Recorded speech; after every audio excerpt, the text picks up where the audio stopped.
65 anyos na ginang sa Dagupan City na biktima ng budol-budol gang. 680,000 piso na halaga ng pera na tangay.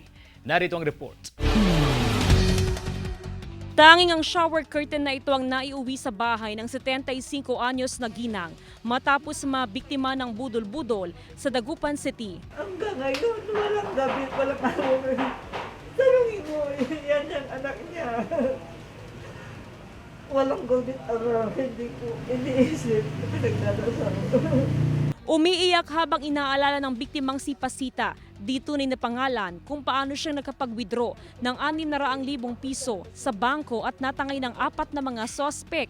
Kuwento ni Pasita, katatapos lang niyang bumili ng shower curtain sa isang mall.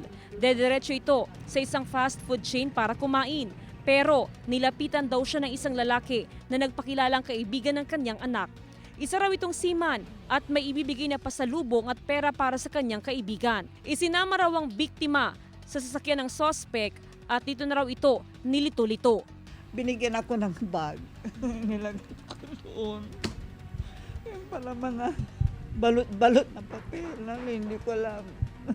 Mula sa sasakyan, dumiretso raw ang biktima at mga sospek sa isang bangko at initusang mag-withdraw ng pera.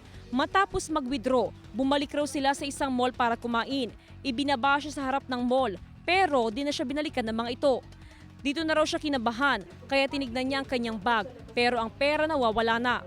Maawa naman kayo. Tumanda akong nagpapakahirap.